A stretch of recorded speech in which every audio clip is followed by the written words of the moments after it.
नमस्कार विद्यार्थी मित्रांनो, बृहन्मुंबई महानगरपालिका शिक्षण विभाग व्हर्च्युअल ट्रेनिंग सेंटर, मी विश्वास टोंबरे व्हर्च्युअल शिक्षक आपले स्वागत करतो। विद्यार्थी मित्रांनो, आज आपण सर्वजण शाळेत नसलो तरी घरात राहून ऑनलाईन लर्निंगच्या माध्यमातून शिक्षण घेत आहोत। या माध्यमाचा आणि अध्यापन अध्ययनाच्या प्रक्रियेचा आपल्याला नक्कीच फायदा होईल अशी आशा आहे। त्याचबरोबर आपल्या शिक्षण प्रक्रियेत खंड पडणार नाही, म्हणूनच बृहन्मुंबई महानगरपालिका शिक्षण विभागाने हा उपक्रम सुरू केला आहे।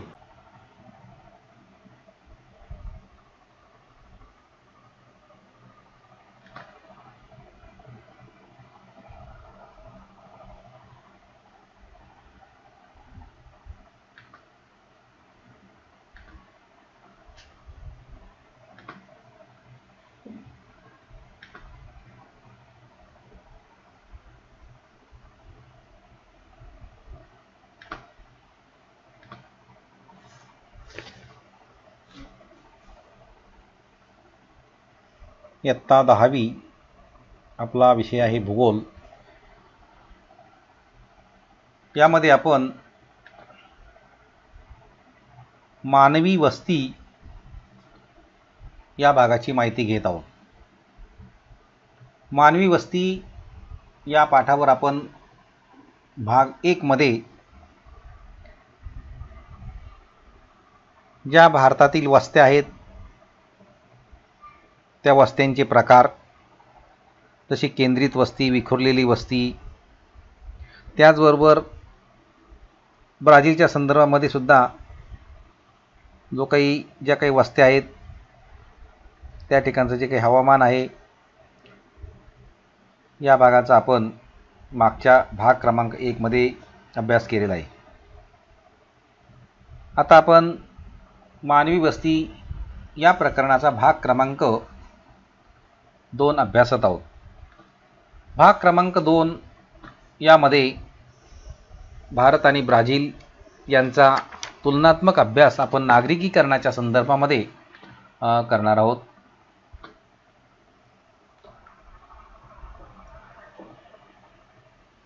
आता इथे जसं मानवी वस्ती भारत आणि मग त्या भारतामध्ये नागरिकीकरण हा जो भाग आहे, यामध्ये एकूण लोकसंख्या जी आहे ती किती टक्के लोक शहरामध्ये राहतात त्या आधारे त्या नागरिकीकरणाची पातळी ठरवता येते। म्हणजेच इथे शहरात राहणाऱ्या लोकांचं राहण्याचं प्रमाण किती आहे यावरून हे नागरिकीकरणाचा जो काही टक्केवारीचा जो काही भाग आहे तो या ठिकाणी ठरवला जातो।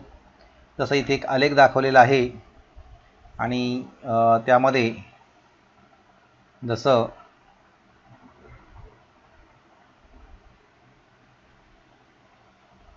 भारत आणि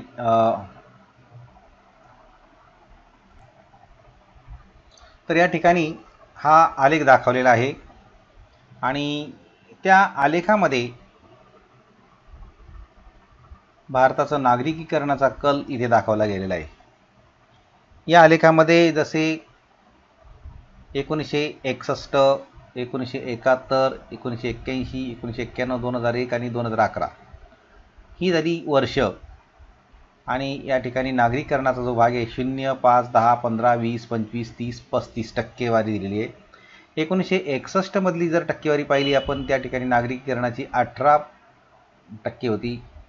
नंतर 1971 ला ती 18.2 झाली, त्यानंतर 1981 ला ती झाली 23.3 झाली, 1991 ला 25.7, 2001 मध्ये 27.8 आणि 2011 मध्ये 31.2 अशा प्रकारे हा नागरिकीकरणाचा हा रेषालेख या ठिकाणी आपण पाहिलेला आहे।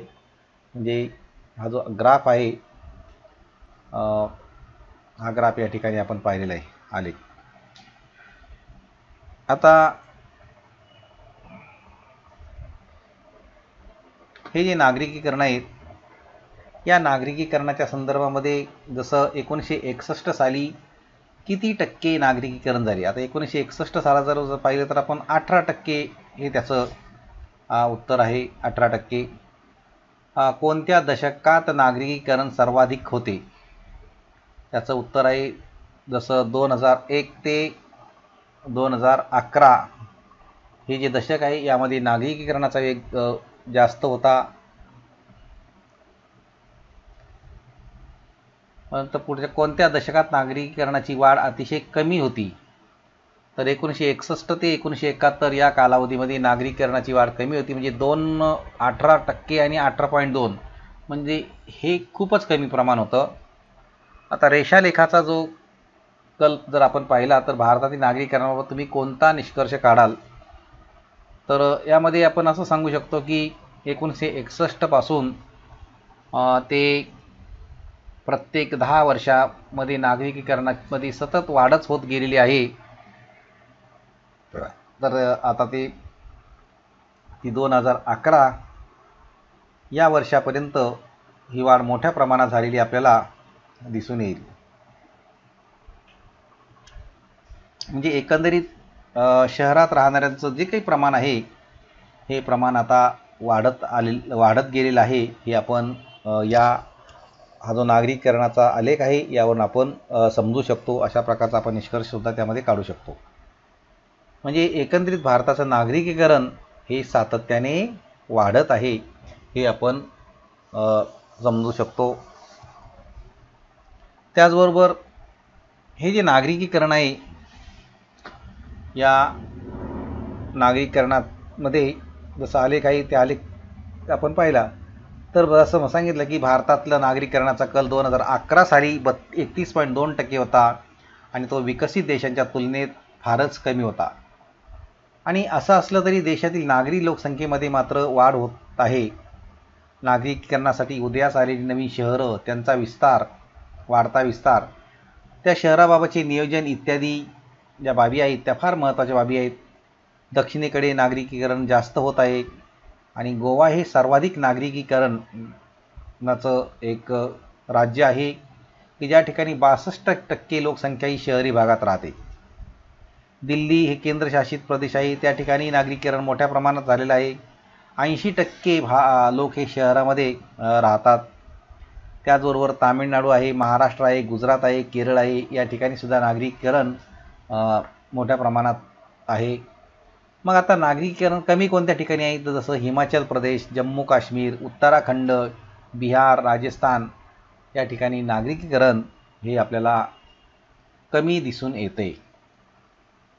म्हणजे अशा प्रकारे या आलेखावरून हा आपण अभ्यासू शकतो. आता ह्या नागरिकीकरणामध्ये वस्त्यांचा एक भाग पाहिलेलाच आहे आपण की इथे जर पाहिलं तर ह्या वस्त्या काही ठिकाणी एका रेषेत दिसतात, काही ठिकाणी म्हणजे जिथे पाणी आहे त्या पाण्याच्या ठिकाणी या वस्त्या दिसतात. आता या वस्तीतील घरांची संख्या देखील इकडे कमी दाखवली गेलेली आहे. म्हणजे हा जो भाग आहे हा भाग आपला वस्त्या ज्या आहेत त्या वस्त्यांमधला एक भाग आहे. म्हणजे नागरिकीकरण हा वेगळा भाग आहे, परंतु जर वस्त्यांचा जर आपण तुलनात्मक भाग पाहिला तर ह्या वस्त्या कमी आहेत, डोंगराळ भाग वगैरे, टेकड्या या ठिकाणी. परंतु शहरामध्ये जर पाहिलं आपण तर जी काही घरं आहेत ती दाट अशी घरं आपल्याला दिसून येतील. परंतु इथे मात्र या घरांची संख्या मात्र अशा ठिकाणी या प्रदेशामध्ये आपल्याला कमी दिसून येईल.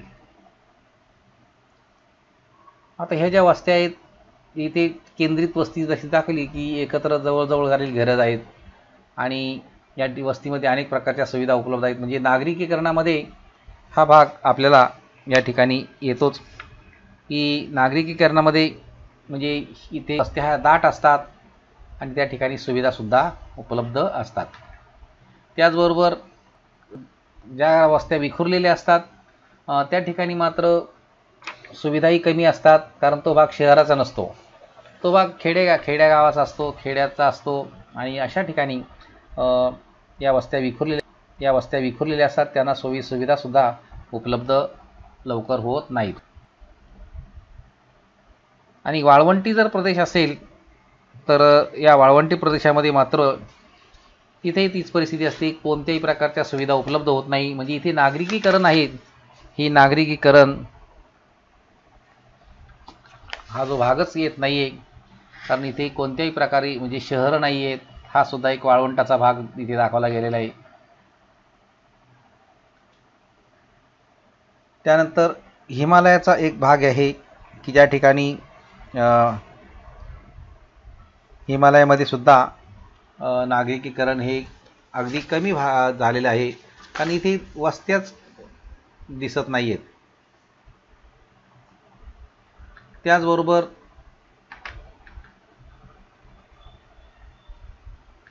ही काही चित्र आहेत. या चित्रामध्ये सुद्धा आपण पाहू शकतो. मग आता हे भारतातलं जे काही हवामान आहे, या हवामानाचा जर आपण विचार केला तर हे हवामानसुद्धा कशा पद्धतीचं आहे हे आपण पाहू शकतो. जसं भिन्नता या ठिकाणी आहे, पाण्याची उपलब्धता, जमिनीचा उतार व सुपीकता, यामुळे वस्त्यांच्या आकृतिबंधात विविधता या ठिकाणी आलेली आहे. म्हणजेच इथे जर हा जो परिसर पाहिला तर हा परिसर हा नागरिकीकरणामध्ये येत नाही. हा वस्त्या कशा दिसतात, इथे विखुरलेल्या दिसतात. म्हणजे हा पहिल्या भागातलाच एक आपण थोडासा त्यातला एक भाग घेतलेला इकडे.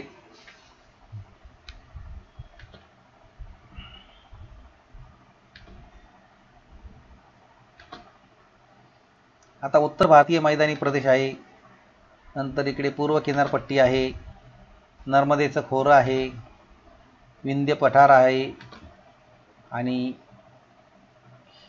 या ठिकाणी शेतीखाली असणारे भारतातील इतर जे काही भाग आहेत ते सुद्धा इथे दाखवण्यात आलेले आहेतच. आणि या ठिकाणी केंद्रित वस्त्यांचं जे काही प्रमाण आहे ते सुद्धा आपल्याला दिसून येते. त्याचबरोबर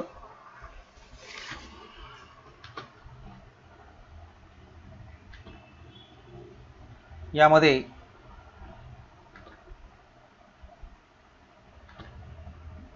राजस्थानचा पश्चिम भाग आहे,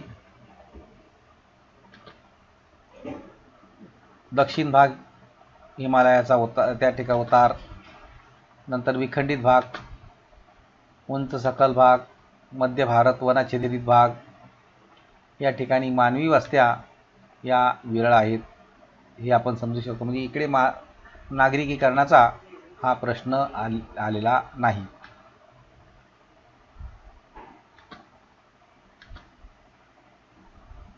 आता इथे मात्र बघा, ह्या चित्रामध्ये नागरिकीकरण मोठ्या प्रमाणात आपल्याला झालेलं दिसतंय,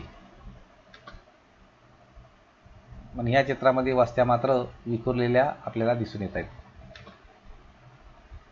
किनारपट्टीच्या भागामध्ये सुद्धा तीच परिस्थिती असते, तिकडे सुद्धा नागरिकीकरण कमी झालेलं असतं.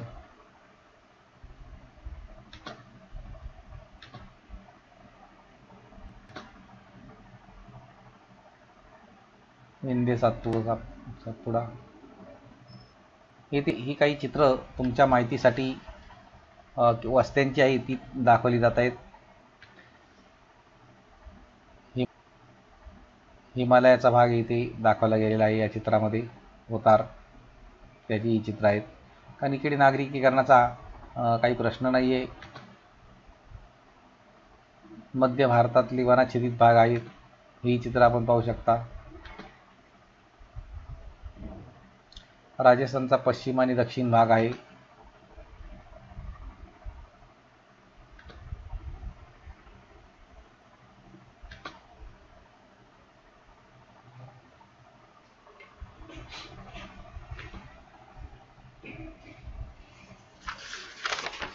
मग आता हे सगळं आपण या वस्त्यांच्या संदर्भात माहिती घेत असताना आपण नागरिकीकरणासुद्धा त्यामध्ये विचार करतोय.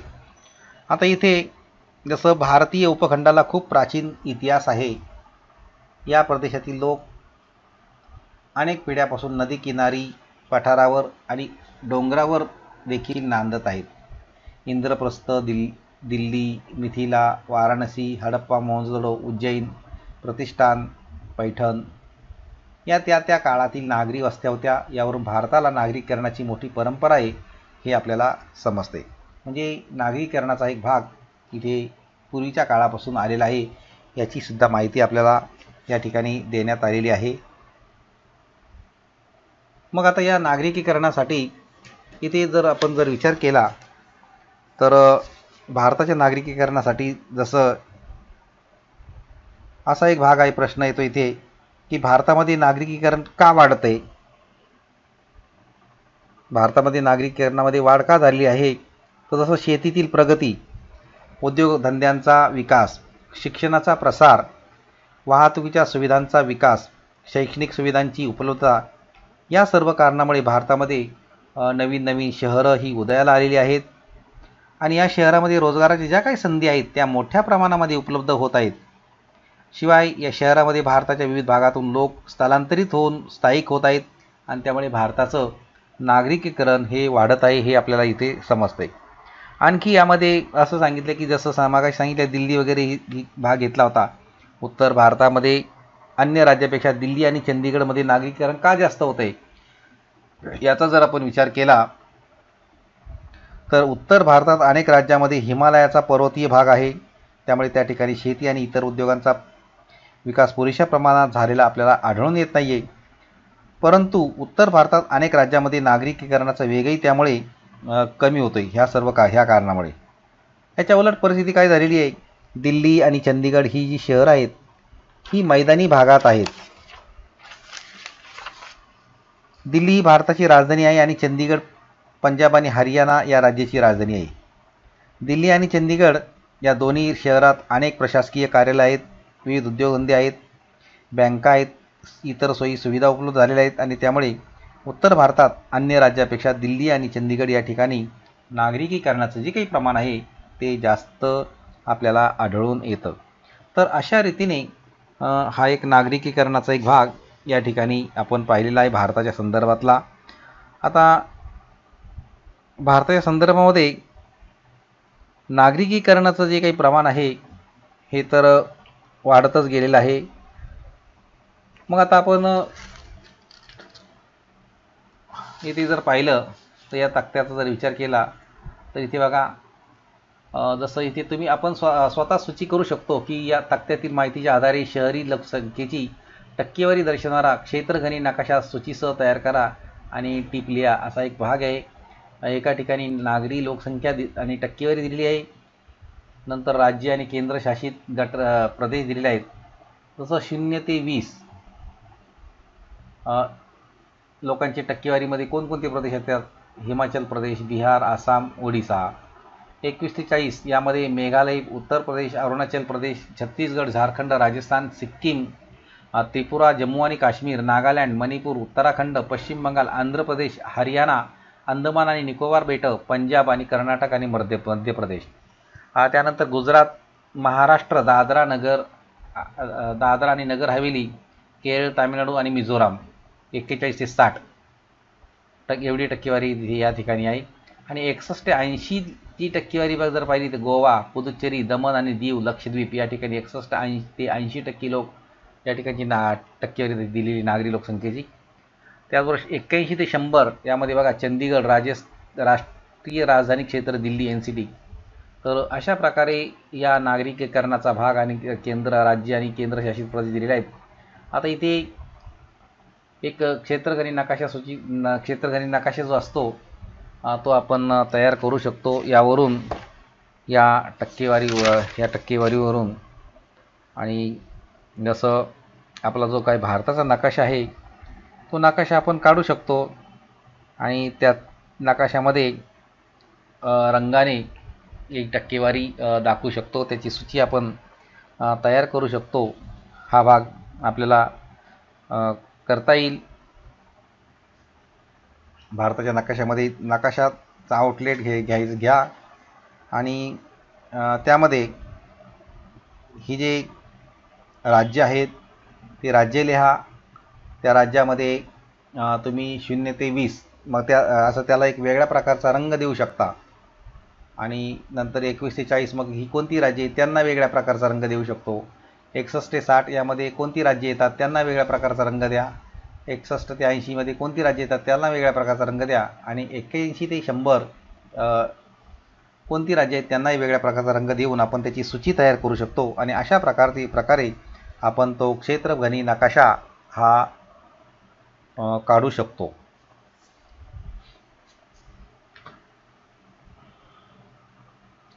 आता भारताच्या संदर्भात माहिती झालेली आपली घेतलेली आपण साधारणपणे नागरिकीकरणाची. आता आपण ब्राझीलची माहिती घेतोय. आता ब्राझीलची माहिती घेत असताना इथे जसं ब्राझीलमध्ये नागरी लोकसंख्येची टक्केवारी दिली आहे, या तक्त्याच्या आधारे रेषालेख तयार करा, त्याचा अभ्यास करून खालील प्रश्नांची उत्तरं लिहा. अशा प्रकारे इथे सांगितलेले की जसा भारताचा संदर्भातल्या नागरीकरणाचा एक आलेख त्यांनी दिलेलाच होता आहे. आता आपण आलेख काढलेलाच इथे मी तुम्हाला काढून दाखवलेला आहे की जसं या आलेखामध्ये टक्केवारी दिली ब्राझील नागरी लोकसंख्येची टक्केवारी 1960 ते 2010 पर्यंतची. इथे 1960 पासून ते 61, 1970, 1980, 1990, 2000 आणि 2010 आणि त्याच्याखाली त्या ठिकाणची टक्केवारी दिली. तर 1960मध्ये 47.1, 1970मध्ये 56.8, 1980मध्ये 66%, 1990मध्ये 74.6%, 2000मध्ये 81.5 आणि 2010मध्ये 84.6% अशी ही टक्केवारी आहे. आता या टक्केवारीचा आपण ज्या वेळेला विचार करतो या आलेखामध्ये, हा आलेख म्हणजे जसं 1960 पासून म्हणजे इथे बघा 1960 पासून जी टक्केवारी दाखवली गेली ती हा आलेख हा वाढतच गेलेला आहे. म्हणजे हा आलेख अगदी 2000 सालापर्यंत 2010 पर्यंत म्हणजे हा जो आलेख आहे हा अगदी वाढत गेलेला आहे आणि शेवटी 84.6% एवढी नागरिकीकरणाचा भाग या ठिकाणी आलेला आहे. मग आता इथे आपण आकडेवारीतील वर्षांतर किती वर्षाचं आहे ते जर आपण पाहिलं तर जवळजवळ हे जे वर्षांतर आहे हे 10 वर्षाचं आहे. कोणत्या काळात नागरिकीकरण वेगाने झालेले आपल्याला आढळतं आहे. आता कोणत्या काळात नागरिकीकरण वेगाने झालेलं आपल्याला दिसून येतं आहे, जर आपण पाहिलं तर या ठिकाणी 1970 ते 80चा हा जो कालखंड आहे या ठिकाणी नागरिकीकरण मला वाटतं वेगाने आपल्याला दिसून येतं आहे. 56.8 आणि 66% म्हणजे मोठ्या प्रमाणात इथेही झालेलं दिसतंय. -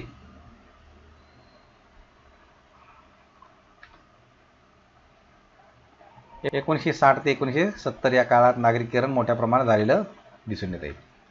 त्याचबरोबर ब्राझीलचा जर आपण विचार केला तर ब्राझीलमध्ये प्रामुख्याने दक्षिण आणि आग्नेय भागामध्ये साओ पावलो या महानगरामध्ये अनेक आणि औद्योगिक प्रदेशात नागरिकीकरणात म्हणजे सर्वात जास्त वाढ झालेली आहे. काही भागातच होणारी लोकसंख्येची वाढ आणि वस्त्यांचं होणारं केंद्रीकरण जर आपण पाहिलं तर ब्राझील सरकारने पश्चिमेकडे चला अशा प्रकारचं एक धोरण सुरू केलेलं आहे आणि त्याला प्रोत्साहनसुद्धा दिलं आहे.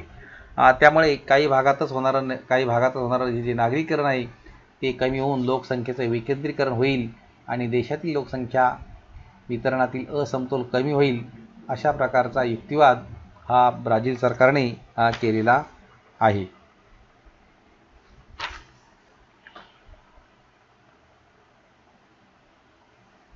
आता ही चित्र दाखवली गेली की या चित्रामध्ये असं सांगितलं की खालील 2 उपग्रहीय प्रतिमांचं निरीक्षण करा आणि भूरचनेच्या संदर्भात वस्तीचे वर्णन करा. इथे प्राकृतिक रचनेचा जर विचार केला तर या वस्त्यांचं स्थान कोणत्या ठिकाणी आहे, त्याचा आकृतिबंध आणि भविष्यातील विस्ताराच्या मर्यादा जर आपण शोधायला सांगितलेल्या आहेत. म्हणजे याचा तुम्ही बारकाईने विचार करायचा आहे आणि त्या प्रतिमाचं निरीक्षण करून ते आपण त्या ठिकाणी कोणत्या वस्त्या आहेत आकृतिबंधामध्ये, विरळ वस्त्या, दाट वस्ती हे जे आहे ते आपण शोधायचं आहे. त्यानंतर ब्राझीलमधील नागरिकीकरणावर जे काही परिणाम करणारे काही घटक दाखवले गेले आहेत की ब्राझीलचं जे नागरिकीकरण होतं आहे जसं पूर्व आणि वायव्य किनारपट्टीचे सम आणि दमट भाग आहे, हवामानाचे भाग आहेत. पूर्व आणि वायव्य किनारपट्टीच्या प्रदेशामध्ये मुबलक पाणी आहेत.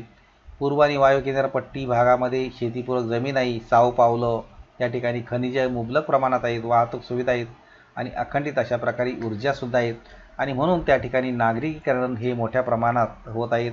या ठिकाणी ब्राझीलचा हा जो एक नकाशासुद्धा नागरिकीकरणाचा दिला आहे, त्या नागरिकीकरणाची जी सूची आहे ही सूची आपण पाहू शकतो. त्या सूचीमध्ये जर आपण पाहिलं तर हा एकदम पांढरा जो भाग आहे ते त्या ठिकाणी 51 ते 60% म्हणजे हा पांढरा भाग इथे दाखवला गेलेला आहे.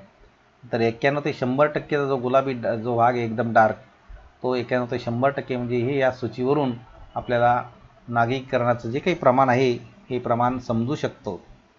त्याचबरोबर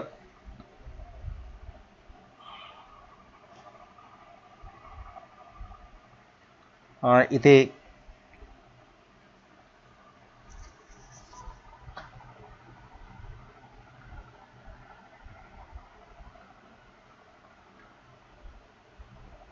या नागरिकीकरणाच्या संदर्भामध्ये ब्राझीलमधील उच्चभूमी प्रदेश, ॲमेझॉन नदीचं खोरं या ठिकाणी लोकसंख्या कमी आहे. म्हणून तो जो भाग आहे तो आपण जर पाहिला तर जसं हा जो भाग दिसतो त्या ठिकाणी लोकसंख्या आपल्याला कमी दिसून येते आणि म्हणून 51 ते 60 दाखवलं गेलेलं आहे. आणि इथे काही भागामध्ये जसं मॅनोस आणि निग्रो आणि ॲमेझॉन नदीचा संगमावरील हे बंदर आहे, या ठिकाणी नागरीकरण जसं जास्त आपल्याला दिसून येते. आता या नागरिकीकरणाच्या जे काही संदर्भामध्ये जर काही ब्राझीलच्या संदर्भामध्ये माहिती जर पाहिली तर जसं आपण भारताच्या संदर्भात नागरिकीकरणाची माहिती घेतली, मग आता ब्राझीलच्या संदर्भामध्ये सुद्धा माहिती आपण घेऊ शकतो की ब्राझीलमधील ॲमेझॉन नदीच्या खोऱ्यातील वस्त्यांच्या वितरणाविषयी माहिती लिहा. आता असा एक भाग आहे प्रश्नाचा. तर हा जर प्रश्न आपण जर पाहिला तर ब्राझीलमध्ये ॲमेझॉन नदीच्या खोऱ्यात तापमान तुलनेने अधिक असतं. या भागातील पर्जन्याचं प्रमाणसुद्धा तुलनेने जास्त आहे. या प्रदेशात रोगट स्वरूपाचं हवामान आढळतं आणि ॲमेझॉन नदीच्या खोऱ्यामध्ये घनदाट असं सदाहरित विषुववृत्तीय वर्षावन आढळतात आणि यामुळे या ठिकाणी नागरीकरणाचं जे काही प्रमाण आहे ते कमी आपल्याला दिसून येतं. नंतर घनदाट वर्षावनामुळे हा भाग अतिशय दुर्गम बनलेला आहे आणि या भागातील नैसर्गिक साधनसंपत्तीच्या शोधावर आणि वापरावर सुद्धा निसर्गातच मर्यादा आणलेल्या आहेत. या भागात वाहतुकीच्या सोयी सुविधांचा अभाव आहे, मर्यादित स्वरूपात आहे. त्याचबरोबर रोगट हवामान आणि प्रदेशाची दुर्गमता, वाहतुकीच्या सुविधांचा अभाव या सर्व कारणामुळे ब्राझीलमधील ॲमेझॉन नदीच्या खोऱ्यात विरळ आणि विखुरलेली वस्तीसुद्धा आढळते. नंतर ॲमेझॉन नदीच्या खोऱ्यात प्रामुख्याने ग्रामीण वस्त्या तुलनेने अधिक आढळतात. म्हणजे शहरी भागाचं त्या ठिकाणी प्रमाण हे आपल्याला कमी झालेलं त्या ठिकाणी आढळून येतं. त्याचबरोबर या ब्राझीलच्या संदर्भामध्ये आपण माहिती घेत असताना जशी आकडेवारी जी आहे ती आपण पाहिली, त्याचबरोबर आणखी आपण यातला एक भाग आहे तो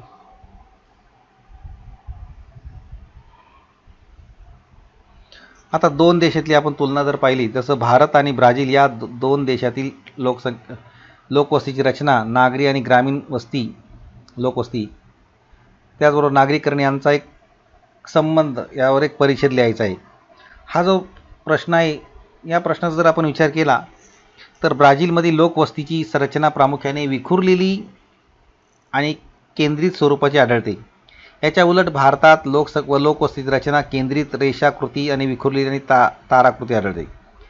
आणि त्यानंतर ब्राझीलच्या तुलनेत भारतातील नागरी लोकवस्तीचं प्रमाण हे खूप कमी आहे.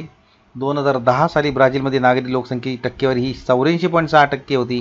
याच्या उलट 2011 भारतातील नागरी वस्तीची संख्या ही टक्केवारी जर 31.2 एवढी म्हणजे कमी आहे. नंतर ब्राझीलच्या तुलनेमध्ये भारतातील ग्रामीण लोकवस्तीचं प्रमाण हे खूप जास्त आहे.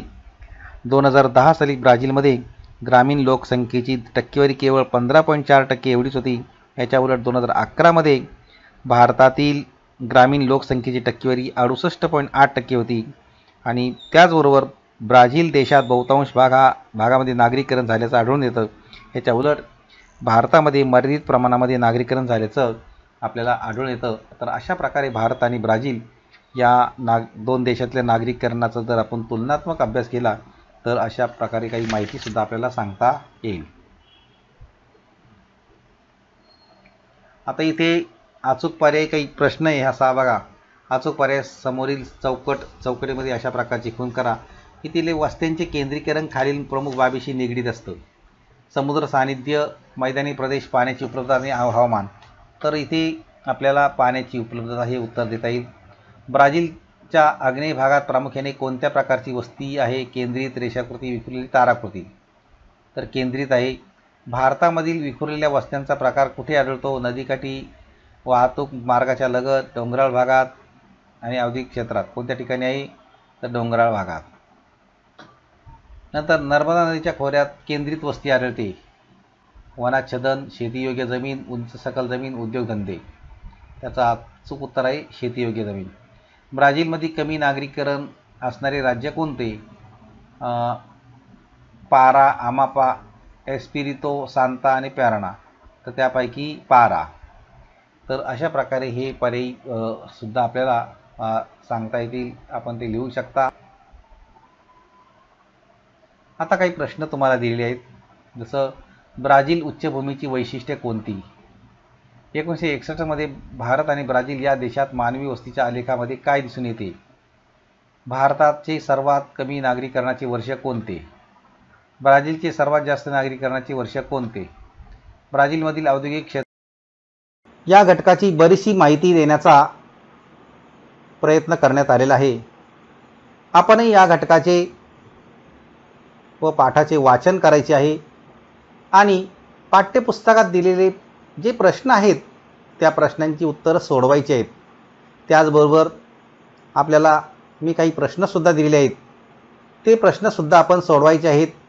आणि याबरोबरच या पाठाच्या आपल्या प्रतिक्रिया आपण बृहन्मुंबई महानगरपालिकेच्या यूट्यूब चॅनलवर जरूर कळवायच्या आहेत. धन्यवाद.